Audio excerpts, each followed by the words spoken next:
Hello friends, welcome back. In this lecture, we are going to solve GS score test 2, right?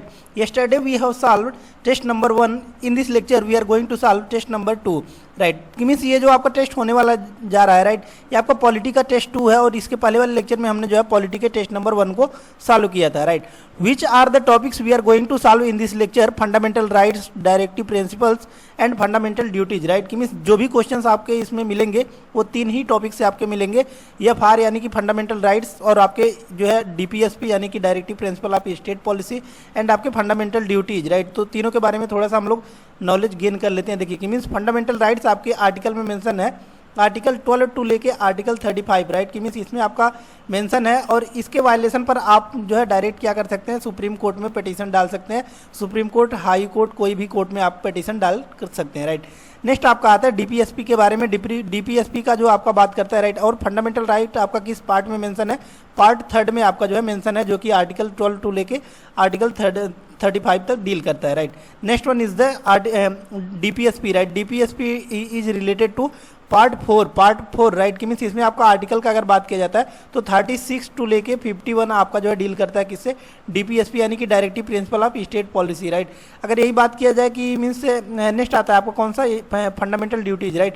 Fundamental duties के लिए आपका एक ही article mention है, 51A, right? 51A। तो चलिए अब हम लोग जो है टेस्ट सीरीज को सॉल्व करते हैं, राइट? यहाँ पर देख सकते हैं क्वेश्चन नंबर फर्स्ट आपके सामने है। क्वेश्चन नंबर फर्स्ट आपको कह रहा है कि with reference to the Indian constitution consider the following statements, right? कि मीन्स 2 स्टेटमेंट आपके दिए गए हैं, इसके रिगार्डिंग आपका पूछ रहा है इंडियन कॉन्स्टिट्यूशन में कौन कौन से स्टेटमेंट आपका करेक्ट है। स्टेटमेंट फर्स्ट आपको कह रहा है the fundamental rights are enshrined in the part 3 of the Indian constitution from article 12 to 35, right? तो सही है, मीन्स हमने अभी बताया है कि मीन्स जो आपका फंडामेंटल राइट्स है, राइट, वो आपका जो है डिराइव किया गया कहाँ से? आपका USA से डिराइव किया गया, राइट? कि मीन्स USA के कॉन्स्टिट्यूशन से जो है आपका बारो किया गया है, जो कि आपका डील करता है article 12 to 35, right? Article 12 to article 35 तक की बात करता है, right?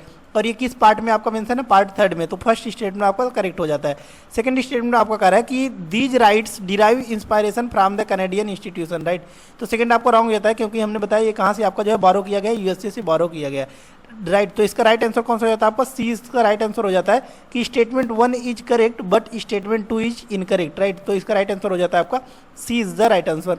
Next one is the question number second. Question number second यहाँ पर देख सकते हैं, कह रहा है आपका the constitution of India recognizes 5 types of writs, habeas corpus, mandamus, prohibition, certiorari and quo warranto. In this context consider the following statements, right?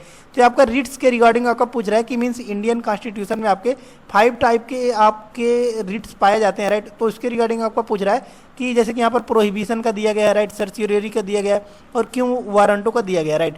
तो इसमें से आपको पूछ रहा है कितने स्टेटमेंट्स आपके करेक्टली मैच हैं, राइट? तो फर्स्ट जो आपका रिट दिया गया है वो आपका रिट बात कर रहा है कि प्रोहिबिशन के बारे में, राइट? तो प्रोहिबिशन आपका क्या होता है? Is issued by a higher court, right? कि मीन्स ये आपका हायर कोर्ट के द्वारा इशू किया जाता है टू ए लोअर कोर्ट को जो है आपका इशू किया जाता है, और ट्रिब्यूनल या फिर आपके ट्रिब्यूनल के लिए directing them to stop the proceedings in a case that falls outside their jurisdiction, right? कि मीन्स ये आपका क्या कहना चाहता है कि मीन्स ये हायर कोर्ट के द्वारा जो है आपका जो भी आपका लोअर कोर्ट होता है उसको जो है आपका जारी किया जाता है, जिसमें अगर ये इसके लोअर कोर्ट के जुरिस्डिक्शन से बाहर का केस है तो आपका हाई कोर्ट को सेंड किया जाए। तो फर्स्ट स्टेटमेंट आपका सही हो जाता है। सेकंड आपको कह रहा है कि सर्सियोरी के बारे में बात कर रहा है, राइट? तो सर्सियोरी आपका क्या होता है इसके बारे में हम लोग समझते हैं कि मीन्स ये आपका क्या होता है कि हायर कोर्ट जो है आपका वो किससे जो है आपका जो लोअर कोर्ट होता है उससे क्या करता है कि डॉक्यूमेंट्स का मांगता है अपने पास, ताकि इसको वेरीफाई किया जाए कि मीन्स लीगल एक्शंस लिया जाए, राइट? तो इसमें आपका क्या होता है कि रिकॉर्ड्स को मांगता है कौन? हायर कोर्ट लोअर कोर्ट से, राइट? ताकि रिव्यू किया जाए केस का, राइट? तो सेकंड आपका इनकरेक्ट हो जाता है, क्योंकि ये आपका कह रहा है कि certiorari is used to inquire into the legality of a person holding a public office, corporation or position of power, right? तो ये आपका किसके बारे में डिफिनेशन दिया गया है? ये आपका दिया गया है क्यू वारंटो के बारे में दिया गया है, राइट? क्यू वारंटो के बारे में। तो यहाँ पर देख सकते हैं ये दोनों का आपका इंटरचेंज कर दिया गया है। सर्सियोरी का डिफिनेशन इसमें दिया गया है आपका, और क्यू वारंटो का डिफिनेशन आपका इसमें दिया गया है, राइट? तो इसका राइट आंसर कौन सा होता है आपका? A is the right answer, only one statement is correct. Then after आता है आपको question number third. Question number third यहाँ पर देख सकते हैं, कह रहा है आपका which of the following statements is are correct, right? कि मीन्स आपका जो है 2 स्टेटमेंट दिए गए, इसमें से आपको पूछ रहा है कौन कौन सा स्टेटमेंट आपका करेक्ट है, राइट। तो क्वेश्चन नंबर थर्ड आपका कह रहा है कि which of the following statements is are correct, कौन कौन सा स्टेटमेंट आपका करेक्ट है। फर्स्ट आपका कह रहा है a bill to amend the constitution may be introduced in either house of the parliament, right. तो फर्स्ट स्टेटमेंट तो आपका सही हो जाता है कि मीन्स कॉन्स्टिट्यूशनल अमेंडमेंट बिल्स जो भी होते हैं वो आपके किसी भी अब पार्लियामेंट के किसी भी आपका जो है हाउस में इंट्रोड्यूस किए जा सकते हैं, राइट। तो फर्स्ट स्टेटमेंट आपका सही हो जाता है। सेकंड आपको कह रहा है कि it must be passed by each house by A majority of the total membership of that house and by a majority of not less than 1/3 of the members present and voting, right। तो second आपका wrong हो जाता है क्योंकि आपका 2/3 members के बारे में बात करता है, ना कि आपका जो 1/3 के। तो राइट आंसर कौन सा हो जाता है आपका, A is the right answer, only one statement is correct. Then after आता है आपका क्वेश्चन नंबर 4। क्वेश्चन नंबर 4 यहाँ पर देख सकते हैं, कह रहा है आपका consider the following statements regarding right to property, right. तो राइट टू प्रॉपर्टी के रिगार्डिंग आपका पूछ रहा है कौन कौन सा स्टेटमेंट आपका करेक्ट है, राइट। तो राइट टू प्रॉपर्टी के बारे में फर्स्ट आपका कह रहा है कि the 41st amendment act of 1978 brought significant changes to article 31, right. तो फर्स्ट तो आपका रॉन्ग हो जाता है क्योंकि आर्टिकल 31 जो है आपका ये आपका हटाया गया था, रिमूव किया गया था by amendment 44th, right. 44th amendment 1978 के द्वारा जो है आपका आर्टिकल 31 को, जो कि आपका राइट टू प्रॉपर्टी था, इसको आपका जो है क्या किया गया था, रिमूव किया गया था, राइट। और किस आर्टिकल में जो है आपका 300A में आपका जो है यानी कि फंडामेंटल राइट से हटाकर जो है आपका ये लीगल राइट बना दिया गया था। क्यों, ताकि जो भी आपका जो है क्या किया जा सके, डेवलपमेंटल वर्क्स किया जा सके। तो फर्स्ट तो आपका रॉन्ग हो जाता है। सेकंड आपको कह रहा है it deleted the right to property as a fundamental right and reclassified it as a legal right, right. तो सेकंड तो आपका सही हो जाता है क्योंकि हमने बताया कि जो आपका आर्टिकल 31 में पहले मेंशन था, इसको फंडामेंटल राइट के दर्जा आपका जो है प्राप्त था, लेकिन इसको हटाकर लीगल राइट यानी कि 300A में आपका जो है इसको रीअफर्म कर दिया गया। तो फर्स्ट आपका सेकंड आपका सही हो जाता है। थर्ड आपको कह रहा है as per the article 300A no person can be deprived of their property except by authority of law, right. तो थर्ड तो आपका सही हो जाता है। तो राइट आंसर कौन सा हो जाता है आपका, C is the right answer. Second and third only is the right answer. Next one is the question number 5। Question number 5 यहाँ पर देख सकते हैं, कह रहा है आपका which of the following is rightly described in the constitution of the Magna Carta of India, right. कि means Magna Carta of India जो है आपका किस में देखने को मिलता है, राइट। तो ये आपको किस में देखने को मिलता है, फंडामेंटल राइट्स में देखने को मिलता है, राइट। कि मीन्स फंडामेंटल राइट्स जो होते हैं, आप जो है डायरेक्ट अगर आपके फंडामेंटल राइट का वायलेशन होता है तो आप क्या कर सकते हैं, सुप्रीम कोर्ट में पिटीशन कर सकते हैं, राइट। तो ये आप इसको क्या बोला जाता है, Magna Carta of the India बोला जाता है। Next one is the question number 6। Question number 6 यहाँ पर देख सकते हैं, कह रहा है आपका with respect to the constitution of India consider the following statements, right. तो कॉन्स्टिट्यूशन ऑफ इंडिया के रिगार्डिंग आपका जो है 2 स्टेटमेंट्स दिए गए, इसमें से आपको पूछ रहा है कौन कौन सा स्टेटमेंट करेक्ट है, राइट। तो क्वेश्चन नंबर 6 का आपका स्टेटमेंट फर्स्ट कह रहा है कि the state shall not deny any person equality before law and under article 14, right. तो फर्स्ट स्टेटमेंट तो आपका सही है कि मीन्स आर्टिकल 40 जो है आपका ये इक्वेलिटी बिफोर लॉ के बारे में बात करता है, राइट। जो है सेकंड नंबर आपका देख सकते हैं, सेकंड स्टेटमेंट आपका कह रहा है, यहाँ पर देख सकते हैं, कह रहा है आपका कि the principle prohibits discrimination on various ground such as आपका race, religion, place of birth, right. कि मीन्स ये आपका इसके बारे में बात करता है कि मीन्स इसमें जो है आपका प्रोहिबिशन, कोई भी आपका जो है डिस्क्रिमिनेशन नहीं किया जाएगा, राइट। तो ये भी आपका राइट हो जाता है और एक्सप्लेनेशन भी सही है। तो राइट आंसर कौन सा हो जाता है आपका, A is the right answer. Next one is the question number 7। Question number 7 यहाँ पर देख सकते हैं, कह रहा है आपका in the context of Indian constitution consider the following statements, how many of the above is are related to the principle of liberty, right. तो ये आपका पूछ रहा है कि इसमें से कौन कौन सा जो है आपका पॉइंट रिलेटेड है किससे, प्रिंसिपल ऑफ लिबर्टी, यानी कि जो खुद की जो इंडिविजुअल लिबर्टी, आपका इंडिविजुअल फ्रीडम होता है, उसी को ही हम लोग क्या बोलते हैं, लिबर्टी बोलते हैं, राइट। तो ये आपका किस कौन कौन से प्रिंसिपल को दर्शाता है, तो चारों ही जो है प्रिंसिपल को दर्शाता है। कि मीन्स आपका freedom of speech and expression आपको प्राप्त है, राइट। असेंबली कर सकते हैं कहीं भी, आपका मूवमेंट कर सकते हैं कहीं भी, राइट। मीन्स पब्लिक लाइफ जो है आपका पार्टिसिपेट कर सकते हैं। तो चारों ही स्टेटमेंट करेक्ट है। तो राइट आंसर कौन सा होता है आपका, D is the right answer. Next one is the question number 8। Question number 8 यहाँ पर देख सकते हैं, कह रहा है आपका रिगार्डिंग की judgements on the Indian constitution, right. The supreme court of India has played a vital role in interpreting and upholding its provisions in this context consider the following pairs, right. तो इसमें आपको पूछ रहा है कि कौन कौन सा स्टेटमेंट आपका करेक्ट दिया गया है, राइट। तो फर्स्ट आपको कह रहा है कि Kesavananda Bharati versus state of Kerala doctrine of basic structure. तो फर्स्ट तो आपका सही है कि mean doctrine of basic structure of constitution जो देखने को मिलता है, राइट। ये आपका कहाँ पर कब देखने को मिला था, ये आपका जो केशवानंद भारती केस हुआ था 1973 में, इसमें आपका देखने को मिला था। सेकंड आपको कह रहा है कि इंदिरा नेहरू गांधी वर्सेज राज नारायण, राइट। तो इसमें आपको क्या देखने को मिला था, principle of free and fair elections देखने को मिला था। तो सेकंड भी आपका सही है। थर्ड आपको कह रहा है कि Minerva mills limited versus Union of India जो था उसमें हमको क्या देखने को मिला था, limitations on parliament power, right. तो पार्लियामेंट के लिमिटेशंस का पावर देखने को मिला था। तो तीनों स्टेटमेंट आपके करेक्ट है। तो राइट आंसर कौन सा हो जाता है आपका, C is the right answer. Next one is the question number 9।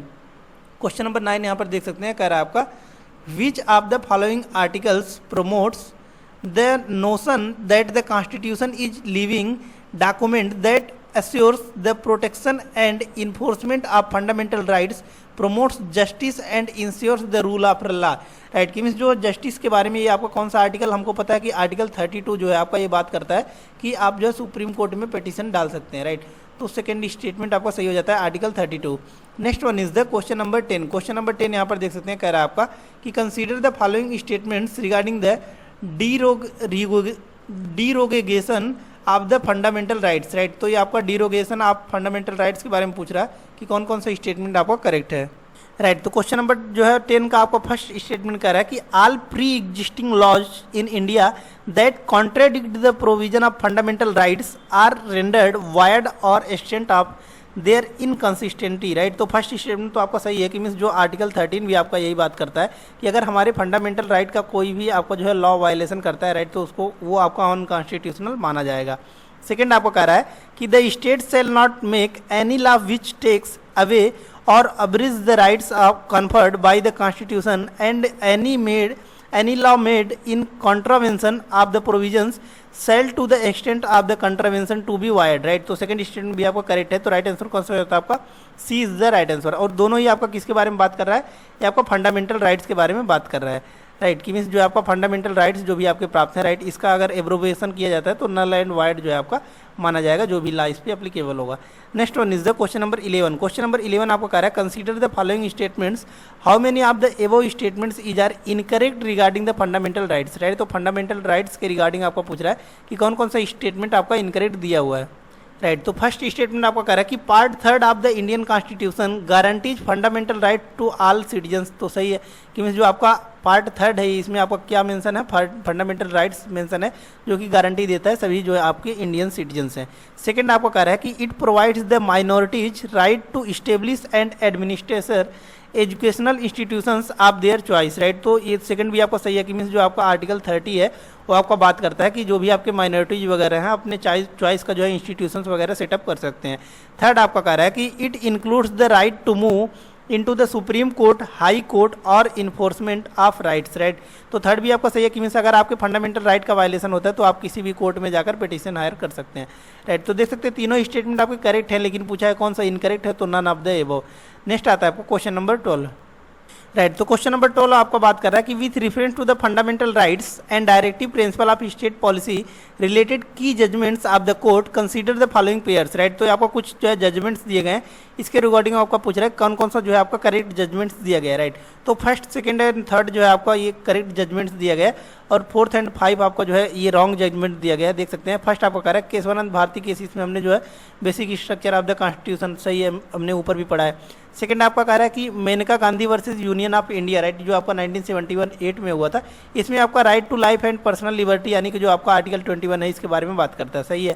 Third आपका कह रहा है कि मतलब विशाखा वर्सेस जो आपका स्टेट ऑफ राजस्थान है आपका किसका हरासमेंट के बारे में बात करता है, एट वर्क प्लेस, राइट। तो तीनों स्टेटमेंट आपके करेक्ट हैं, तो राइट आंसर हो जाता है आपका सी, इसका राइट आंसर हो जाता है कि first second and third only.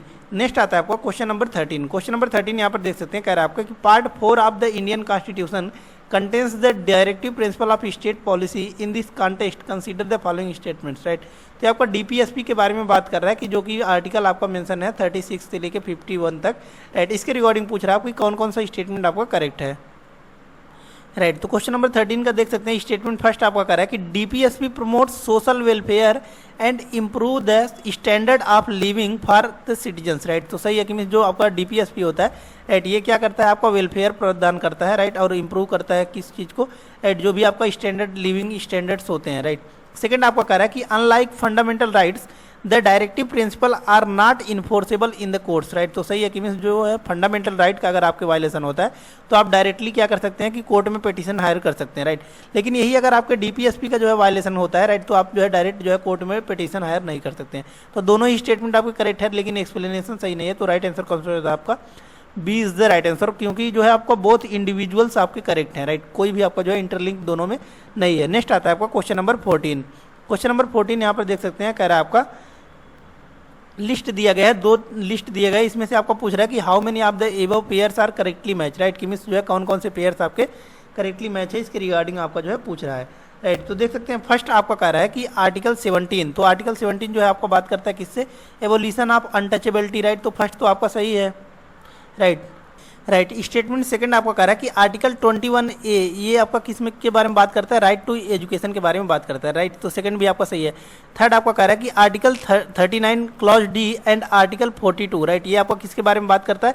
Equal pay for equal work, right. कि मीन्स अगर मेन या फिर वोमेन जो है आपका इक्वल वर्क करते हैं, राइट, तो उनको जो है इक्वल पेमेंट मिलना चाहिए। इसके बारे में कौन बात करता है? आपका article 39D and article 42, right. Next आपका कह रहा है कि article 15 clause 4 and 16 clause 4, right, ये आपको किसके बारे में बात करता है? Reservation to the socially and educationally backward sections of the society, right. Reservation के बारे में बात करता है, जो भी आपके जो है EWS वगैरह हो गए, राइट, कि मीन्स इकोनॉमिकली आपके सोशल बैकवर्ड, राइट। तो इसके बारे में बात करता है आपका कौन सा? Article 15 clause 4 and 16 clause 4, right. तो ये आपका इंटरचेंज है, दोनों ही आपके रॉन्ग हो जाते हैं। तो राइट आंसर कौन सा होता है आपका? B is the right answer, only 2 statements are correct. Then after आता है आपको क्वेश्चन नंबर 15। क्वेश्चन नंबर 15 यहाँ पर देख सकते हैं, कह रहा है आपका consider the following statements which of the above statements is are correct, right. तो आपका 4 स्टेटमेंट दिया गया, इसमें से आपको पूछ रहा है कि कौन कौन सा स्टेटमेंट्स आपका करेक्ट दिया हुआ है, राइट। राइट क्वेश्चन नंबर 15 यहाँ पर देख सकते हैं, कह रहा है आपका consider the following statements, right, कौन कौन से स्टेटमेंट आपके करेक्ट है। फर्स्ट आपका कह रहा है if arrested the person has the right to defend himself by a lawyer of his choice, right. तो फर्स्ट तो आपका सही है कि मीन्स अगर कोई भी पर्सन आपका डिटेंड किया जाता है, राइट, तो उसके पास राइट होता है कि मीन्स अपने पसंद के लॉयर से जो है आपका अपना क्या कर सकता है कि मीन्स वो अपने आप को डिफेंड कर सकता है। सेकंड आपका कह रहा है, फर्स्ट आपका सही हो जाता है। सेकंड आपका कह रहा है it is mandatory for the police to take that person to the nearest magistrate within 48 hours, right. तो सेकंड आपका रॉन्ग हो जाता है, राइट, कि मीन्स कोई भी पर्सन अगर डिटेंड किया जाता है, राइट, तो within 24 hour, not 48, right. तो यहाँ पर 48 आपका दिया गया, विद इन 24 आवर मजिस्ट्रेट के सामने जो आपका पुलिस जो होता है उसको प्रोड्यूस करना ही करना होता है, राइट, मैंडेटरी होता है। तो सेकंड आपका इनकरेक्ट हो जाता है, क्योंकि 48 दिया है, ये आपका 24 आवर्स दिया होता तो आपका करेक्ट हो जाता। थर्ड आपका कह रहा है कि the magistrate will decide whether the arrest is justified और नॉट, राइट। तो थर्ड तो आपका सही है कि मीन्स जो है आपका क्या करता है कि जो मजिस्ट्रेट होगा वो डिसाइड करता है कि जो भी आपका पर्सन डिटेंड किया गया है वो आपका जस्टिसिएबली आपका डिटेंड किया गया है, राइट, लॉफुली डिटेंड किया गया है या फिर जो है आपका अनलॉफुली डिटेंड किया गया है। थर्ड आपको कह रहा है the supreme court has ruled that right to life and personal liberty includes right to live with human dignity free from exploitation, right. तो सही है कि मीन्स जो भी आपका आर्टिकल 21 है, right to life and personal liberty के बारे में जो कि बात करता है, तो ह्यूमंस को जो है आपका अधिकार है कि मीन्स वो क्या कर सकते हैं, फ्री जो है आपका डिग्निटी के साथ सर्वाइव कर सकते हैं, राइट, विदाउट एक्सप्लॉयटेशन। तो चार आपका देख सकते हैं first, third and fourth statement correct है। तो राइट आंसर कौन सा हो जाता है आपका? डी इसका राइट आंसर हो जाता है। Next one is the question number 16। Question number 16 यहाँ पर देख सकते हैं, कह रहा है आपका कि the state shall individual to promote cottage industries on an individual or cooperative basis in rural areas in this regard which one of the following articles is mentioned in the constitution, right. तो ये आपका बात कर रहा है कि इसमें से किसमें जो आपका मेंशन किया गया है, आपका आर्टिकल 43 बात करता है आपका कॉटेज इंडस्ट्री वगैरह के बारे में। Next one is the question number 17, right. Question number 17 आपको कह रहा है कि which of the following statements given above is are correct, right, कौन कौन सा स्टेटमेंट आपका करेक्ट है। फर्स्ट आपको कह रहा है कि national emergency grants central government extraordinary powers to address the crisis effectively and take necessary measures, right. First आपका सही है। सेकंड आपको कह रहा है कि the effect of president's rule is that the state government is temporarily suspend and the governor appointed by the president assumes executive authority, right. तो second भी आपका सही है कि मीन्स जब आर्टिकल 356 लगता है यानी कि आपका प्रेसिडेंट रूल, राइट, तो इसमें आपको क्या होता है कि गवर्नर के पास एग्जीक्यूटिव पावर्स चले जाते हैं और जो भी आपका गवर्नमेंट होता है उसको सस्पेंड कर दिया जाता है, राइट। तो सेकंड भी आपका करेक्ट है। थर्ड आपको कह रहा है ड्यूरिंग ए फाइनेंशियल इमरजेंसी आपका बात करता है आर्टिकल 360, राइट। और अगर बात किया जाए कि मीन्स फाइनेंशियल इमरजेंसी भारत में कितने टाइम लगा है, तो अभी तक एक भी बार नहीं लगा है, ये आपको याद रखना है, right. During a financial emergency यानी कि article 360 the president can direct states and central governments grants power to address the situation, right. तो तीनों स्टेटमेंट आपके करेक्ट है, तो राइट आंसर कौन सा हो जाता है आपका, A is the right answer, all the statements are correct, right. Then after आता है आपको क्वेश्चन नंबर 18। क्वेश्चन नंबर 18 यहाँ पर देख सकते हैं, कह रहा है आपका the Indian constitution guarantees the protection of right of every Indian citizen consider the following in this context, right. तो आपका बात कर रहा है कि इंडियन कॉन्स्टिट्यूशन जो है आपका वो गारंटी देता है कि protection of rights of every Indian citizens, right. तो इसके बारे में बात कर रहा है आपका कि कौन कौन से how many of the above mentioned are correct, कि मीन्स कौन कौन से जो है आपके करेक्ट दिए हुए हैं, राइट। फर्स्ट आपका कह रहा है कि protection in respect of conviction for offences, तो फर्स्ट तो आपका सही है। सेकंड आपका कह रहा है move freely through out the territory of India, second भी आपका सही है कि मीन्स जो आप फ्रीली मूव कर सकते हैं throughout the territory of India. Third आपको कह रहा है कि protection against arrest and detention in certain cases, तीनों स्टेटमेंट आपके करेक्ट है, तो राइट आंसर कौन सा होता है आपका, C is the right answer.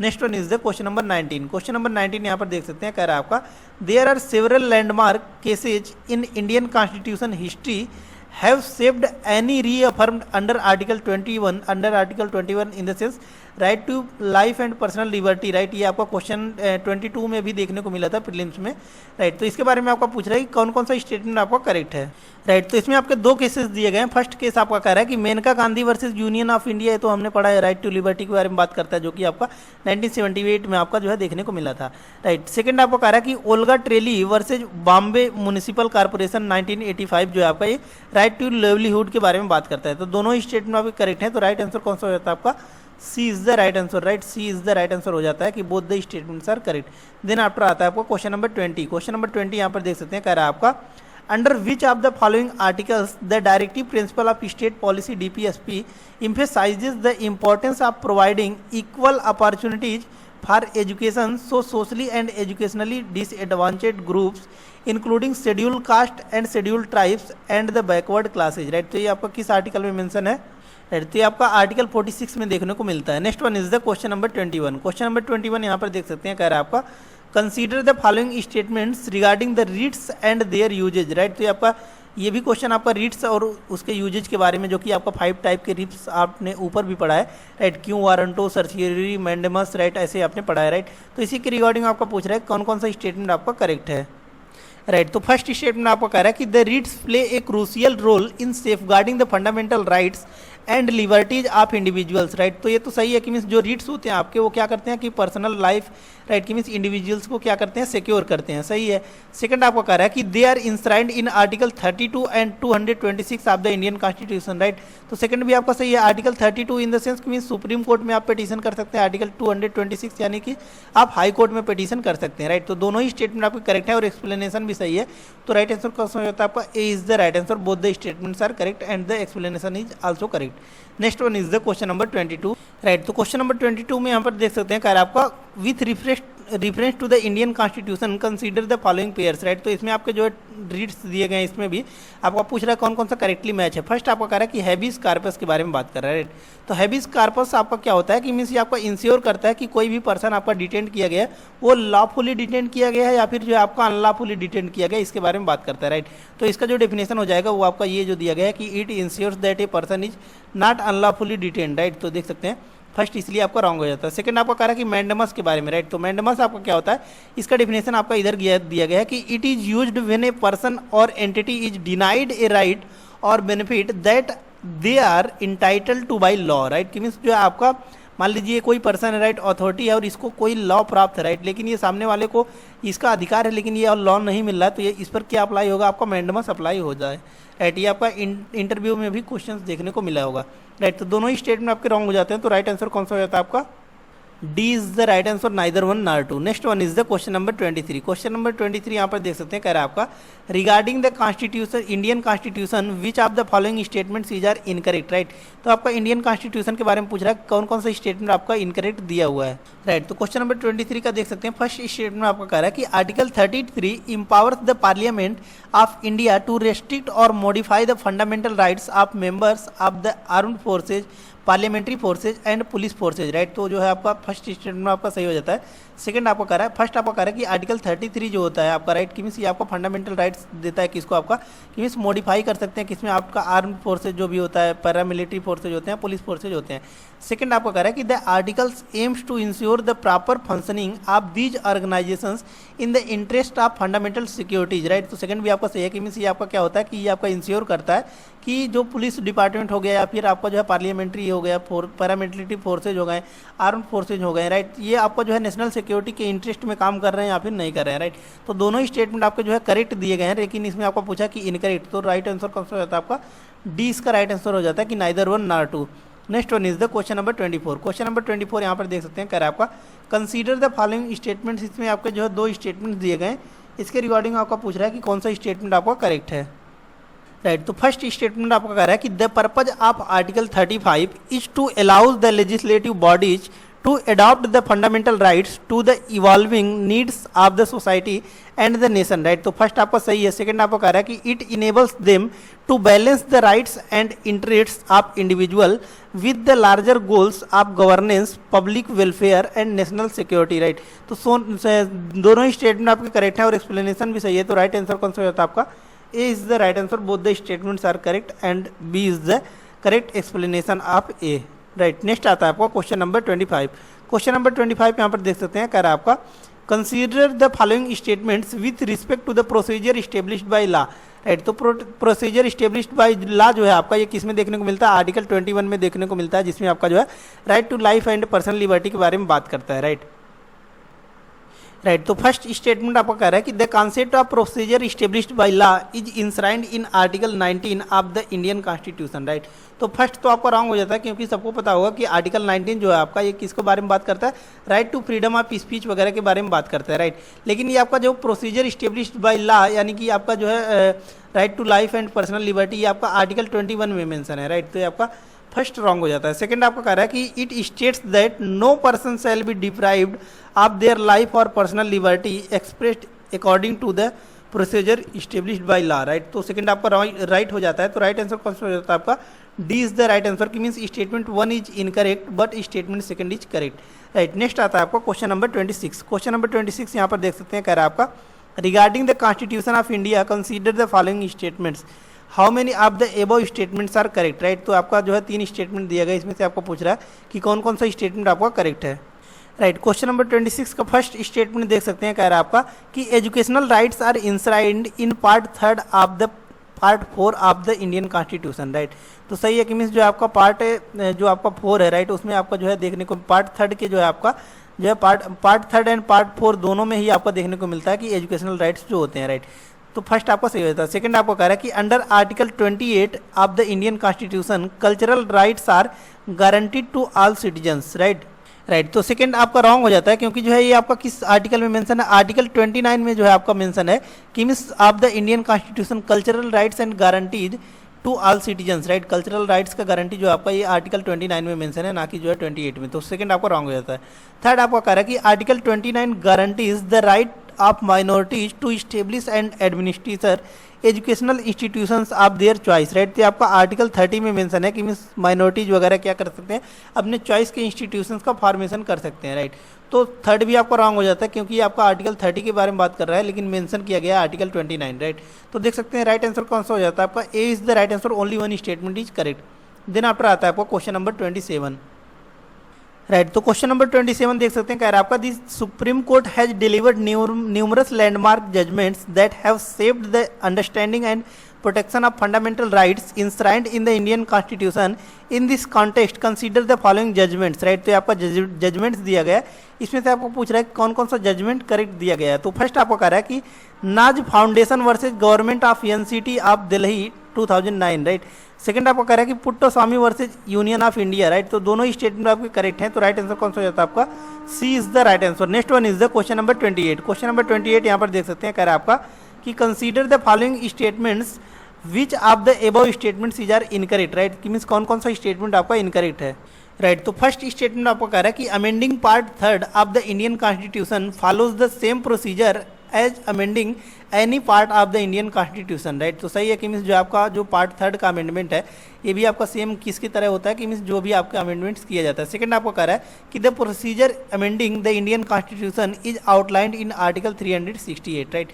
तो सेकंड स्टेटमेंट भी आपको सही है कि मीन्स की अमेंडमेंट के लिए आपका जो है एक ही आर्टिकल मेंशन है, आर्टिकल 368।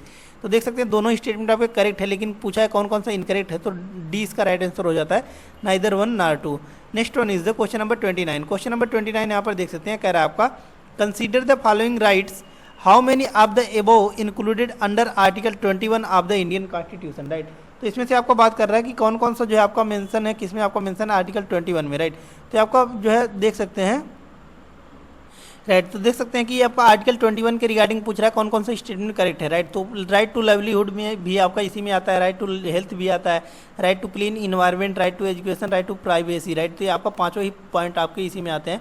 तो राइट आंसर कौन सा होता है आपका, D is the right answer, only 5 statements are correct. Then after आता है आपका क्वेश्चन नंबर 30, राइट। तो क्वेश्चन नंबर 30 यहाँ पर देख सकते हैं, कह रहा है आपका with respect to the directive principle of state policy, यानी कि डीपीएसपी के बारे में बात कर रहा है, कौन कौन सा स्टेटमेंट आपका करेक्ट है। फर्स्ट आपका कह रहा है the idea of incorporating DPSP, यानी कि directive principle of state policy in Indian constitution originated from the Irish constitution, right. तो फर्स्ट तो आपका सही हो जाता है कि जो भी आपका डीपीएसपी का देखने को मिलता है इंडियन में, तो ये आपका कहाँ से लाया गया था, आयरलैंड के कॉन्स्टिट्यूशन यानी कि आयरिश कॉन्स्टिट्यूशन से बारो किया गया था।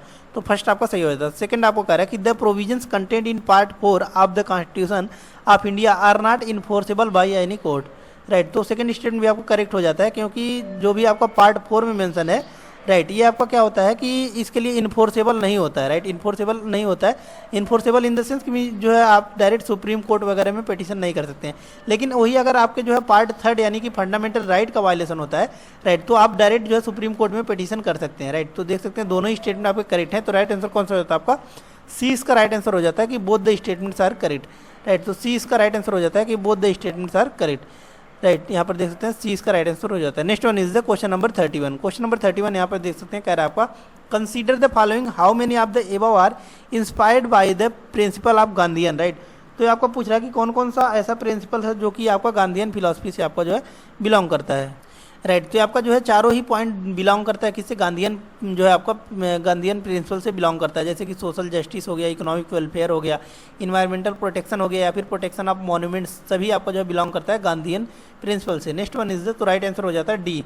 Next one is the question number 32। Question number 32 यहाँ पर देख सकते हैं, कह रहा है आपका कंसीडर द फॉलोइंग स्टेटमेंट्स, दो स्टेटमेंट दिए गए, इसके रिगार्डिंग पूछ रहा है आपका विच one of the following is correct in respect of the above statements, right. तो कौन कौन सा स्टेटमेंट आपका करेक्ट है, राइट। तो फर्स्ट स्टेटमेंट आपको कह रहा है कि the concept of equality before the law is embodied in article 14 of the Indian constitution, right. तो फर्स्ट तो आपका सही हो जाता है कि जो आपका आर्टिकल 14 है आपका किसके बारे में बात करता है, right to equality before law and equal protection of law, right. Statement second आपको कह रहा है कि the state shall not deny to any person equality before the law और the equal protection of the law within the territory of India, right. कि means जो article 14 का deny नहीं कर सकता कोई भी अगर जो है आपको वो इंडिया का रेसिडेंट है, राइट। तो दोनों ही स्टेटमेंट आपका करेक्ट है और जो है एक्सप्लेनेशन भी सही है, तो राइट आंसर हो जाता है A is the right answer. Next one is the question number 33, right. तो क्वेश्चन नंबर 33 यहाँ पर देख सकते हैं, आपका कह रहा है कि इन the context of directive principle of state policy, right, कि मीन्स डीपीएसपी के बारे में बात कर रहा है कि कौन कौन से स्टेटमेंट आपके करेक्ट हैं। फर्स्ट आपका कह रहा है to secure the right to all men and women to an advocate means of livelihood, right. तो चारों ही स्टेटमेंट आपके इसमें करेक्ट दिया गया है, तो राइट आंसर कौन सा हो जाता है आपका, B is the right answer. Next one is the question number 34। Question number 34 यहाँ पर देख सकते हैं, कह रहा है आपका match the following pairs, right. कि मीन्स इसमें आपको मैच करना है लिस्ट फर्स्ट को लिस्ट सेकंड से, राइट। इसमें से आपका पूछ रहा है कौन कौन से जो है आपके पेयर्स करेक्टली मैच हैं, राइट। तो यहाँ पर देख सकते हैं फर्स्ट स्टेटमेंट आपका कह रहा है कि organization of village panchayat, right. तो ये आपका किस आर्टिकल में देखने को मिलता है, आर्टिकल 40 में देखने को मिलता है, राइट। कि means organization of village panchayat, तो फर्स्ट आपका रॉन्ग हो जाता है। सेकंड आपका कह रहा है कि living veg etc for workers, right. तो आपका आर्टिकल 43 में यही मेंशन है, तो सेकंड आपका राइट हो जाता है, राइट। जो है थर्ड आपका कह रहा है कि थर्ड भी आपका इनकरेक्ट दिया गया है, क्योंकि आपका कह रहा है कि duty of the state to raise the level of nutrition and the standard of living and to improve the public health, right. तो ये आपका किस आर्टिकल में मेंशन है, आर्टिकल 47 में मेंशन है, राइट। तो यहाँ पर देख सकते हैं ये आपका इंटरचेंज कर दिया गया है, राइट। ये आपका ये इंटरचेंज कर दिया गया है, ये आपका इंटरचेंज है, राइट। तो नेक्स्ट आपको कह रहा है, तो थर्ड भी आपको रॉन्ग हो जाता है। फोर्थ आपको कह रहा है कि organisations of agriculture and animal husbandry, right. तो ये आपका किसके बारे में बात करता है, आर्टिकल 48 में जो है आपका मेंशन किया गया organization of agriculture and animal husbandry के बारे में। तो राइट आंसर कौन सा हो जाता है आपका, A is the right answer, only one statement is correct. Then after आता है आपका क्वेश्चन नंबर 35, राइट। तो क्वेश्चन नंबर 35 यहाँ पर देख सकते हैं, कह रहा है आपका consider the following statements regarding the rule of law in India, right. तो ये आपका रूल ऑफ लॉ के बारे में बात कर रहा है कि कौन कौन सा स्टेटमेंट आपका करेक्ट है। फर्स्ट आपका कह रहा है all laws and government activities may और may not be consistent with the provisions of the constitution. तो राइट, तो फर्स्ट तो आपको रॉन्ग हो जाता है क्योंकि आपका रूल ऑफ लॉ के बारे में बात कर रहा है, राइट। तो रूल ऑफ लॉ क्या होता है कि all laws and government actions must be conformity in the Indian constitution, right. कि मीन्स जो आपका इंडियन कॉन्स्टिट्यूशन के प्रोविजन में मस्ट भी होना चाहिए, होना ही चाहिए, राइट। तो फर्स्ट आपका रॉन्ग हो जाता है। यहाँ पर बोल रहा है आपका कि मे और मे नॉट बी, तो फर्स्ट आपका रॉन्ग हो जाता है। सेकंड आपको कह रहा है कि the rule of law guarantees that all individuals are equal before the law, right. तो ये आपका सही है कि आर्टिकल 14 भी आपका जो है ये आपका मेंशन है। सेकंड थर्ड आपको कह रहा है कि judiciary acts as a check on the other branches of government, right. कि जुडिशियरी जो है आपका वो चेक करता है, चेक एंड बैलेंस मेंटेन किया हुआ है सबको जस्टिस दिलाने में। तो सेकंड एंड थर्ड आपका जो है करेक्ट हो जाता है। तो राइट आंसर कौन सा हो जाता है आपका कि टू ही स्टेटमेंट करेक्ट है। तो राइट आंसर कौन सा हो जाता है आपका, B is the right answer, only two statements are correct. Then after आता है आपका question number 36।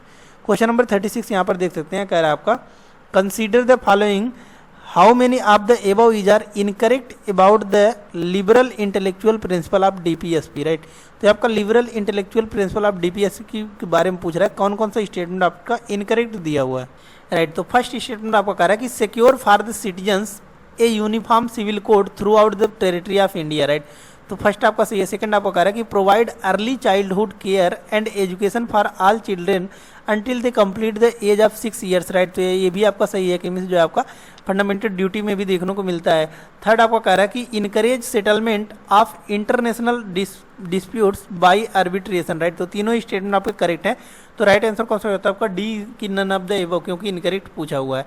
Next one is the question number 37। Question number 37 यहाँ पर देख सकते हैं, कह रहा है आपका consider the following statements regarding the fundamental rights of India, right. तो आपको फंडामेंटल राइट्स के बारे में पूछ रहा है कि कौन कौन सा स्टेटमेंट आपका करेक्ट दिया है, right.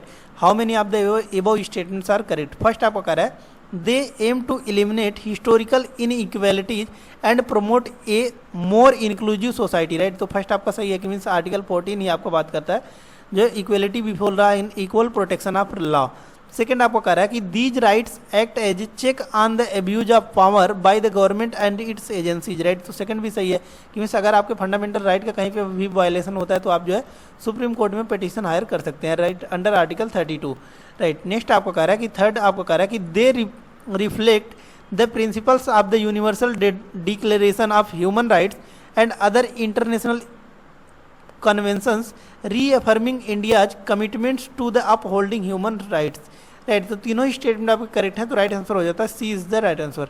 Next one is the question number 37। Next one आता है आपको question number 38, right. Question number 38 यहाँ पर देख सकते हैं, कह रहा है आपका कि with respect to the implementation of DPSP consider the following statements how many of the above mention are correct, right. तो आपका डीपीएसपी के बारे में पूछ रहा है कि कौन कौन सा स्टेटमेंट आपका करेक्ट है, राइट। तो ये आपका पांचों ही स्टेटमेंट करेक्ट दिया गया है। तो राइट आंसर कौन सा हो जाता है आपका, D is the right answer, right. कि मीन्स जो है आपका A is the right answer, all 5 statements are correct, right. Next आता है आपका क्वेश्चन नंबर 39। क्वेश्चन नंबर 39 यहाँ पर देख सकते हैं, कह रहा है आपका कि article 39A of the Indian constitution related to which of the following, right. तो आपका आर्टिकल 39A के बारे में पूछ रहा है कि कौन कौन सा स्टेटमेंट आपका करेक्ट है, राइट। तो इसका राइट आंसर कौन सा हो जाता है आपका, सी इसका राइट आंसर हो जाता है कि फ्री लीगल एड के बारे में बात करता है आपको कौन सा, आर्टिकल 39A, राइट। नेक्स्ट आता है आपको क्वेश्चन नंबर 40। क्वेश्चन नंबर 40 यहाँ पर देख सकते हैं, कह रहा है आपका कि consider the following statements, right. ये आपको पूछ रहा है कि how many of the above statements is are correct about evolution of fundamental duties, right. कि जो आपका फंडामेंटल ड्यूटीज इवॉल्व किया है, राइट। ये आपका इसके बारे में पूछ रहा है कि कौन कौन सा स्टेटमेंट आपका करेक्ट है, राइट। तो फर्स्ट स्टेटमेंट आपको कह रहा है कि the Suresh Tendulkar committee had recommended certain fundamental duties and obligations, right. तो फर्स्ट आपका रॉन्ग हो जाता है क्योंकि आपका स्वर्ण सिंह कमेटी के द्वारा जो आपका क्या किया गया, रिकमेंडेड किया गया, स्वर्ण सिंह कमेटी, राइट। स्वर्ण सिंह कमेटी के द्वारा जो आपका रिकमेंडेड किया गया है some certain fundamental duties and obligations, right. तो फर्स्ट आपका रॉन्ग हो जाता है। सेकंड आपको कह रहा है recommendations of committee favouring inclusion of fundamental duties were implemented with the incorporation of the new article 51A in the constitution, right. तो सेकंड आपका सही है कि जो आपको फंडामेंटल ड्यूटी देखने को मिलता है, इसके लिए आपका एक ही आर्टिकल मेंशन है 51A। थर्ड आपको कह रहा है कि the inclusion of fundamental duties brought our constitution in line with the article 29A of the universal declaration of the human rights, right. तो तीन स्टेट, थर्ड भी आपका करेक्ट है। तो राइट आंसर कौन सा हो जाता है आपका? 20 का राइट आंसर हो जाता है। Only 2 statements are correct, right. Next one is the question number 41। Question number 41 यहाँ पर देख सकते हैं, कह रहा है आपका with respect to the India consider the following principles, right. तो आपका इंडिया के रिगार्डिंग पूछ रहा है कि कौन कौन से, how many of the above are examples of the social justice principles under the Indian constitution, right. तो ये आपका बात कर रहा है कि कौन कौन से जो आपका सोशल जस्टिस प्रिंसिपल्स के बारे में बात कर रहा है, राइट। तो आपका चारों ही आपका जो है बात कर रहा है कि इसके बारे में, सोशल जस्टिस प्रिंसिपल्स के बारे में, कि means reservation policy, right to education, directive principles, abolition of untouchability, right. तो चारों ही हमको जो है सोशल जो है आपका जस्टिस के बारे में बात कर रहा है। तो राइट आंसर हो जाता है डी, इसका राइट आंसर हो जाता है। Next one is the question number 42। Question number 42 में आपको पूछ रहा है कि with respect to the fundamental duties, right, कि मीन्स फंडामेंटल ड्यूटीज जो हमने पढ़ा है आर्टिकल 51A में आपका जो है मेंशन है, उसके रिगार्डिंग पूछ रहा है कि कौन सा स्टेटमेंट आपका इनकरेक्ट दिया हुआ है, राइट। तो इसका इनकरेक्ट ऑप्शन कौन सा दिया गया है? फर्स्ट इसका इनकरेक्ट दिया गया है कि they are set of moral and civic obligations which are legally enforceable by courts, right. तो फर्स्ट तो आपका रॉन्ग हो ही जाता है कि मीन्स फंडामेंटल ड्यूटीज का अगर आपके वायलेशन होता है तो आप डायरेक्ट सुप्रीम कोर्ट में जा सकते हैं क्या? नहीं जा सकते हैं ना, राइट। तो ये आपको कह रहा है कि जा सकते हैं, तो फर्स्ट आपका रॉन्ग हो जाता है। नेक्स्ट आता है आपको क्वेश्चन नंबर 43। क्वेश्चन नंबर 43 यहाँ पर देख सकते हैं, कह रहा है आपका in the context of rights and duties enshrined in the Indian constitution consider the following pairs, how many of the above pairs incorrectly match, right. तो आपका 3 जो है आपका करेक्ट दिए गए हैं, इसमें से पूछ रहा है कौन कौन सा जो है आपका स्टेटमेंट इनकरेक्ट है, राइट। तो इसमें आपका जो है तीनों स्टेटमेंट करेक्ट दिया हुआ है। तो इसमें पूछा है इनकरेक्टली मैच है कौन सा, तो डी इसका राइट आंसर हो जाता है कि none of the above, right. Next आता है आपको क्वेश्चन नंबर 44। क्वेश्चन नंबर 44 यहाँ पर देख सकते हैं, राइट। तो क्वेश्चन नंबर 44 का पर है आपका कि the philosophical dimension of part third यानी कि आपका जो है फंडामेंटल राइट के बारे में बात कर रहा है कि आप the Indian constitution can be understood through which of principles, right. तो आपको किसके द्वारा समझा जा सकता है? Equality, liberty and social justice के द्वारा जो है समझा जाता है। तो ये इसका राइट आंसर हो जाता है। Next one is the question number 45। Question number 45 यहाँ पर देख सकते हैं, कह रहा है आपका consider the following statements regarding the Indian constitution statement, right. कि मीन्स जो है आपका 2 स्टेटमेंट दिया गया है रिगार्डिंग आपका जो है इंडियन इंस्टीट्यूशन, पूछ रहा है कि कौन कौन सा स्टेटमेंट आपको करेक्ट दिया गया है, राइट। तो देख सकते हैं स्टेटमेंट फर्स्ट आपका कह रहा है कि the amendability of the Indian constitution is outlined in article 362, right. तो फर्स्ट तो आपका रॉन्ग हो जाता है क्योंकि जो है आपका अमेंडमेंट के लिए एक ही आर्टिकल आपका मेंशन है, आर्टिकल 368। तो इसका राइट आंसर कौन सा हो जाता है आपका? डी इसका राइट आंसर हो जाता है कि statement 1 is incorrect but statement 2 is correct, right. क्योंकि स्टेटमेंट 2 आपको कह रहा है कि the provisions of the constitution state that it can be amended by parliament in accordance with the prescribed procedure, right। तो डी इसका राइट आंसर हो जाता है। Next one is the question number 46। Question number 46 यहाँ पर देख सकते हैं, कह रहा है आपका with respect to the remaining and importance of fundamental rights consider the following statements. तो ये आपका पूछ रहा है कौन कौन सा स्टेटमेंट आपका करेक्ट है, राइट। तो फर्स्ट स्टेटमेंट आपको कह रहा है कि they encompass a wide range of civil, political, economic and social cultural right. तो फर्स्ट आपका सही हो जाता है। सेकंड आपको कह रहा है कि these rights are only enforceable by the supreme court of India, right. तो सेकंड तो आपको रॉन्ग हो जाता है क्योंकि अगर आपके फंडामेंटल राइट का वायलेशन होता है, राइट, तो आपका सुप्रीम कोर्ट, हाई कोर्ट, किसी भी कोर्ट में आप पिटीशन कर सकते हैं, राइट। तो सेकंड आपका रॉन्ग हो जाता है क्योंकि आपको कह रहा है कि only in Supreme Court. Third आपको कह रहा है कि they protect citizens from arbitrary arrest, detention और discrimination and guarantees equality before law, right. कि मीन्स इन सभी से आपको क्या करता है? प्रोटेक्शन प्राप्त करता है। तो फर्स्ट एंड थर्ड दोनों स्टेटमेंट आपके करेक्ट है, तो राइट आंसर हो जाता है आपका B is the right answer. Next one is the question number 47।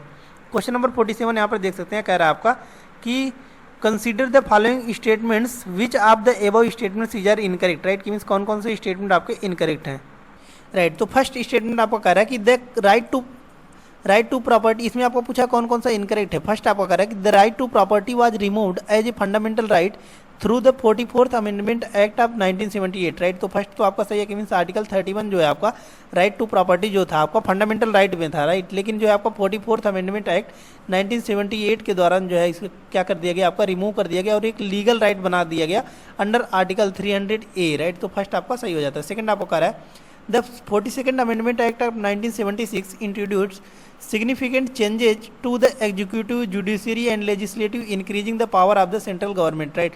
तो दोनों ही स्टेटमेंट आपको करेक्ट दिए हुए हैं, तो इसमें पूछा है कौन कौन से इनकरेक्ट हैं, तो राइट आंसर हो जाता है D is the right answer, neither one nor two. Next आता है आपका क्वेश्चन नंबर 48। क्वेश्चन नंबर 48 यहाँ पर देख सकते हैं, कह रहा है आपका consider the following statements regarding the constitution of India, right. तो आपका कॉन्स्टिट्यूशन ऑफ इंडिया के रिगार्डिंग पूछ रहा है आपका कौन कौन सा स्टेटमेंट आपका करेक्ट दिया गया है, राइट। तो क्वेश्चन नंबर 48 में यहाँ पर देख सकते हैं, कह रहा है आपका कि how many of the above और ऑब्जेक्टिव ऑफ फंडामेंटल राइट, कि मीन्स कौन कौन सा जो है आपका ऑब्जेक्टिव है किसका, फंडामेंटल राइट का, राइट। तो देख सकते हैं फोर्थ आपको कह रहा है कि promote the tyranny of executive, right, कि मीन्स एग्जीक्यूटिव की तानाशाही को बढ़ाना चाहता है क्या, तो ये तो रॉन्ग हो जाता है, राइट। तो और तीनों ही स्टेटमेंट आपके करेक्ट हैं, तो राइट आंसर कौन सा हो जाता है आपका डी, इसका राइट आंसर हो जाता है, only 3 statements are correct, right. Next one is the question number 49। Question number 49 यहाँ पर देख सकते हैं, कह रहा है आपका consider the following statements, right. आपका जो है इसमें 2 स्टेटमेंट दिए गए हैं, इसमें से आपको पूछ रहा है कि कौन सा स्टेटमेंट आपका करेक्ट है, राइट। तो फर्स्ट आपको कह रहा है कि it is enshrined in articles 17 and 18 and aims, right. तो ये आपका राइट अगेंस्ट एक्सप्लॉयटेशन के बारे में बात कर रहा है। देखिए consider the following statements regarding the right against exploitation, right against exploitation के बारे में पूछ रहा है कि कौन कौन सा स्टेटमेंट आपका करेक्ट है। फर्स्ट आपका कह रहा है it is enshrined in article 17 and 18 and aims to protect individuals from the various forms of exploitation and ensure the preservation of the human dignity, right. तो फर्स्ट आपका रॉन्ग हो जाता है, क्योंकि आपका जो है राइट अगेंस्ट एक्सप्लॉयटेशन के बारे में बात करता है आर्टिकल 23 एंड आर्टिकल 24, ये आपको 2 ही आर्टिकल्स बात करता है ह्यूमन ट्रैफिकिंग वगैरह और फोर्स्ड लेबर से जो है आपको बचाने के लिए, तो रॉन्ग हो जाता है, ये आपका रॉन्ग हो जाता है, क्योंकि आर्टिकल 17 आपका जो है अनटचेबिलिटी के बारे में बात करता है और जो है आपका आर्टिकल 18 जो है आपका ये एवोल्यूशन ऑफ टाइटल्स के बारे में बात करता है, ना कि जो है आपका राइट अगेंस्ट एक्सप्लॉयटेशन। तो फर्स्ट आपका रॉन्ग हो जाता है। सेकंड आपको कह रहा है the right reflects India's commitment social justice and eradication of exploitative practices, right. तो सेकंड स्टेटमेंट आपका करेक्ट है, तो राइट आंसर कौन सा, राइट डी इसका राइट आंसर हो जाता है कि statement 1 is incorrect but statement 2 is correct, right. तो डी इसका राइट आंसर हो जाता है। Next one is the question number 50। Question number 50 यहाँ पर देख सकते हैं, कह रहा है आपका article 34 grants the parliament the authority to impose reasonable restrictions on the fundamental rights of public officials which includes the members of the armed forces, paramilitary forces and civil services. In this regard consider the following, how many of the above restrictions are correct, right। तो ये आपको पूछ रहा है कि कौन कौन से जो है आपके restrictions जो है आपके वो करेक्ट दिए गए हैं, राइट। तो इसका राइट आंसर कौन सा हो जाता है आपका, राइट। तो देख सकते हैं क्वेश्चन नंबर 50 का जो है आपको पूछ रहा है कौन कौन सा स्टेटमेंट आपका करेक्ट है, how many of the above restrictions are correct, right, means कौन कौन से रेस्ट्रिक्शंस आपके करेक्ट हैं, राइट। तो देखिए पार्टिसिपेशन इन पॉलिटिकल एक्टिविटीज़, तो फर्स्ट आपका सही है कि मीन्स इस पर आपका रेस्ट्रिक्शन लगाया जाता है कि वो जो है पॉलिटिकल एक्टिविटीज़ में इन्वॉल्व ना करें, राइट। थर्ड आपको कह रहा है कि expressing views on government policies, right. तो आपका जो है गवर्नमेंट स्कीम्स जो भी पॉलिसीज आते हैं उस पर जो है आपका व्यू नहीं देना है, राइट। फोर्थ आपको कह रहा है कि इन्वॉल्वमेंट इन ट्रेड यूनियंस और एसोसिएशन, राइट। तो ये भी आपका नहीं करना है, राइट, लेकिन आप जो है पब्लिक वेलफेयर कर सकते हैं, राइट। तो ये आपको पूछा है किस पे रेस्ट्रिक्शन लगाया जाता है, तो सेकंड, थर्ड एंड फोर्थ तीनों पर ही रेस्ट्रिक्शन लगाया जाता है, तो राइट आंसर कौन सा रहता है आपका C is the right answer, only 3 statements are correct, right. तो इस प्रकार से देख सकते हैं हमने जो है जीएस स्कोर का टेस्ट नंबर 2 भी हमने जो है कवर कर लिया, राइट। और जो है इसमें आपने आपके 50 क्वेश्चन मिले होंगे, और जो है जीएस टेस्ट फर्स्ट अगर आपने नहीं किया है तो उसको भी जाकर आप जो है चेकआउट कर सकते हैं, राइट। प्लेलिस्ट के माध्यम से हम इसको कवर कर रहे हैं, और इसका पीडीएफ भी चाहिए तो आप हमारे टेलीग्राम चैनल से जाकर जुड़ जाइए, जिसका लिंक हमने डिस्क्रिप्शन बॉक्स में डाल दिया है, और चैनल को सब्सक्राइब कर लीजिएगा ताकि जो भी लेटेस्ट वीडियोज होंगी वो तक आप तक पहुंचती रहेंगी, राइट। तो धन्यवाद, मिलते हैं नेक्स्ट वीडियो में नेक्स्ट लेक्चर के साथ, तब तक के लिए धन्यवाद।